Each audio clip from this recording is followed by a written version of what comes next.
you price your artwork? This is a tricky question, right? How do you put a price on something that you pour your heart and soul into? And the art market can be especially confusing, especially when you see artists that spend hours upon hours handcrafting something original only to sell it for under $100 versus a banana taped to a wall selling for $6 million. It can be really, really frustrating and confusing. So where does one begin to even figure out how to price their work for their art business? I have a few points of reference that I've used over the years, and I would like to share them with you today in hopes that it might help you out as well. Let's get into it.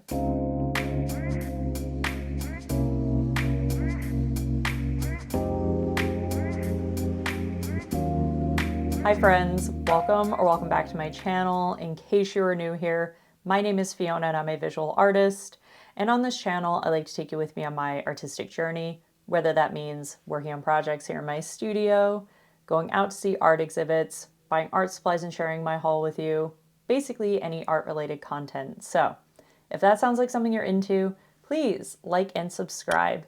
It helps me out so much. It is one free click for you and it just makes a big difference for my channel, so I would really appreciate it. Before I get into the nitty-gritty, I just want to say something encouraging. That banana taped to the wall, while frustrating for many, was a good reminder that art can be anything. And the work is about the absurdity of the art market, and I think it met its goal. So whatever it is that you make, I am sure that you can find out a way to price and sell it. All right, so here's the 9 things to consider when pricing your artwork. Size, materials, hours spent, commissions, originals versus reproductions, the market, where you sell, experience, and gut.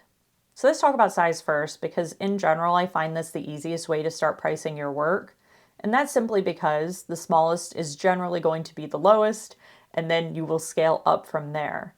And then if you have something for, let's say, small, medium, and large works, anytime you create a new piece and it's in one of those sizes, you have a price to compare to already. But with that said, just because it is the smallest doesn't mean that it should cost the least.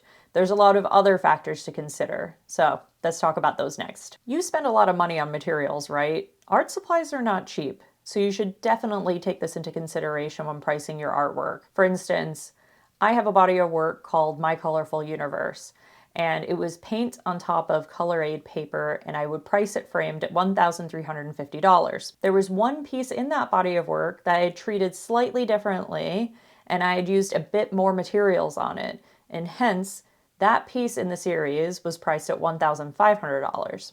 And although nobody questioned it, I did have the justification for why it costs a little bit more, because it literally cost me more to make. This also might be a point at which that you might want to charge more for something if you're using very high-end, one-of-a-kind materials to create something versus maybe something more simple. So you might have two pieces that are in the same size as we discussed earlier, but you can charge more for one than the other because of the materials used on it. So in my case, I might charge more for colorful works than black and white works, and that's just because I use more media when creating my colorful pieces. Of course, this is not always the case, but just something to take into consideration when pricing. Let's talk about hours spent, because this can be something really tricky to figure out, and honestly, if you struggle with it as well, you're not alone. I definitely tend to charge more for works that I've spent months making versus days or hours. Now, some people charge an hourly rate and then they combine that with the materials that they used, and that's how they can come up with a price range for a piece. For me, I found that my work is becoming so labor intensive and detailed that I completely price myself out of market. So I've personally tried to move away from this model, but I will still use it for things like freelance graphic design and video editing. But for you, this could be something that you can think about, and maybe you do charge an hourly rate at first. And ironically, it's one of the most common questions I get from buyers. How long did it take you to make this?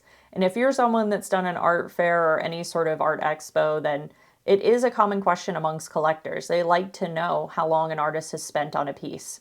Of course, this tells you a little bit about the story and the process behind it, but also it can add value to some buyers. With that said, just because you spend hours on something versus months doesn't actually make it any less valuable.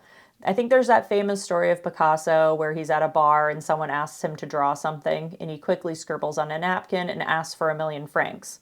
And then the woman says, "How could you charge so much for something like that you did so quickly?" And he says, "No, It took me 40 years to draw this. So taking in all those years of experience it takes you to make something, and then if something comes out in hours, it doesn't make it any less valuable. So I just want to say that as well. So quickly, I want to talk about commissions. If someone asks you to make a custom work for them, you should definitely charge more for that. You make tons and tons of amazing art out of the joy of your own heart and soul. So if someone's asking you to create something under their conditions and parameters, there should be a fee for that. And what's interesting about commissions is if you give parameters, once again, around size, how many hours you're spending, the materials that you're spending, you can kind of come up with a template that from then on, when anybody commissions you, you can kind of have a flat rate. The other option is to do it hourly. And sometimes that makes sense for commissions because I know fellow artists that do them and they will charge an hourly rate because then if the person comes back and they want edits and changes, it gives you time to update your artwork and not feel as if you're burning into that flat rate. So just something else to keep in mind if you're taking on commissions. If you want me to do another video going deeper into commissions, let me know in the comments below. Next, I'm just going to quickly touch on originals versus reproductions, and that's because I don't have a ton of experience with it myself. I tend to only sell original works, but now in person at events, I do occasionally sell reproductions of my paintings. So in general, an original should cost more than a reproduction. And then if you're doing reproductions of an existing work that you're selling, that will lower the value of the original piece a little bit. And that's also depending on how many reproductions that you have. So if you have what's called an open edition, which just means an infinite amount of prints, then that's going to devalue your original piece over time. Whereas if you do a limited edition run, say 25 prints of a painting, then you can charge more for that limited edition run and you don't have to lower the price of your painting as much. But that said, I know a lot of artists who do this, especially illustrators, who find it more lucrative to sell prints as opposed to the original works. So you'll just have to find what works in your art business, but just keep in mind the amount of prints can also change the value. So next, let's talk about the market. Ah yes, the good old art market. You spend all this time calculating your costs on all the things that we've already discussed, just to see another artist doing the exact same thing for a much lower amount. But I'm a believer in keeping your price where they are and knowing your worth. Plus, if somebody is just buying their work because it's cheaper, then I'm not really sure that they understand or value artwork in a lot of ways. And you want to think about who it is that you're selling to. Do you want to be chasing the person that just wants the lowest price, or do you want someone that really understands and connects with your work? With all that said, if you really want to sell your pieces, realistically, you do have to pay attention to what the market is telling you. And a lot of the time what's going on in the market, while it affects prices, you don't have a lot of control over that. For me, if I see my work flying off the shelves, I kind of get a gauge that I've probably priced myself a bit low. And then if I don't see my work selling at all, then I've probably priced myself a little bit high. And in the end, you may have collectors tell you, you should charge more for this. And you should pay attention to them when they tell you that. And then we've all heard at some point, this is too much, you're charging too much. Now, if it's that one person over and over, I feel like maybe my work just isn't right for them. I have a lot of people who support and understand what I do who will actually save up to buy a piece of mine. And they actually really, really value the work. So I would just be really, really careful if you have people nagging you that you're charging too much for a piece, because they ultimately just might not understand what it is that you do and the value of it. And I'm a believer in chasing the people that support what you're doing and will pay for it. With that said, if you're getting a lot of people telling you that this is costing too much and you're finding that inventory isn't moving at all, it might be something to consider. And what I will say is if you've already made sales in the price that you have listed to other people, then don't chase those non-believers. So a little bit of a story was I was at an art fair and I had a gentleman approach my booth and he came up and he said, I like these two pieces, but if I buy both, you will be giving me a discount.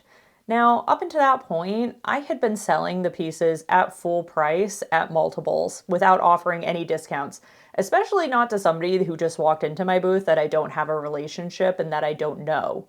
So I said to him, no, they are priced as listed, but if he changes his mind, he's welcome to come back around. So a day passes, he comes back the next day to the art fair, and I had sold those 2 pieces he was interested in. And he went, oh, I really like those 2 pieces. Then I said, well, you're either welcome to commission me, and I gave him my card. I said, or you can keep an eye out for me at a future event, but this will be the price. And I stood my ground on that. Sure enough, 6 months later when I did the art fair again, he came by and he bought work at the full price. And since then, he's become one of my really good collectors, and he repeatedly buys my work without asking for a discount. So if you're selling the work at the price, don't feel like you have to come down for anyone. So the next thing we're going to talk about is where you sell. And what I mean is, are you selling it in person? Are you selling it on your own website? Or through a third party like, say, Etsy or Saatchi? And the reason I bring this up is on third-party websites, they tend to take a large commission. And speaking from experience, I had priced my work differently depending on where it was. So if I did an in-person thing, I did a price. On my own website, I had a price. And then on the third-party websites, I had it marked up because of the commission that they take away from me to sell it. And I had somebody come into my booth and say, okay, I've gone to your website, I've seen your work on this third-party website, and now in person, and there's 3 different prices. What does this work cost? I am so confused. And needless to say, they did not purchase from me that day. And that's within their rights. So what I'll say is learn from me. Please keep your prices consistent across everything as much as you can.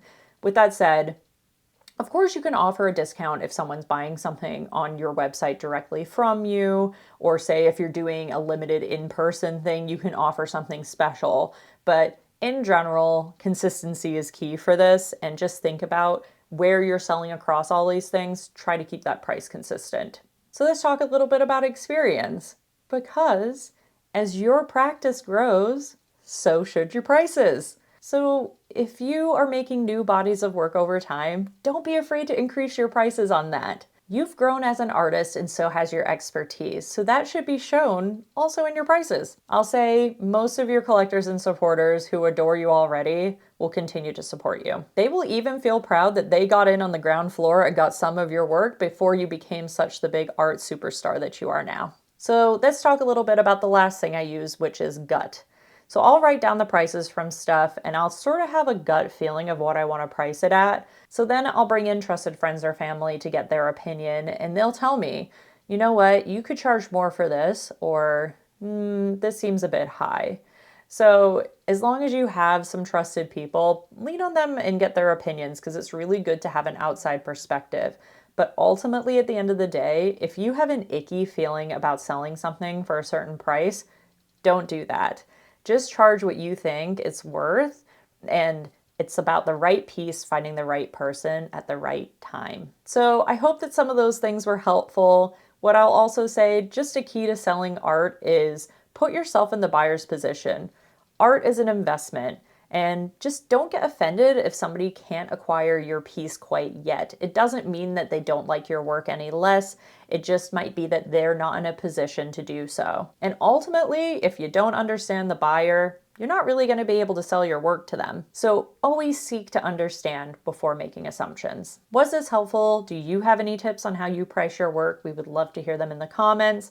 And I know sometimes talking about money and art and these different things can get a little bit contentious. So please just do try to keep it nice in the comments, because we are all a community and we're all trying to help each other and grow here.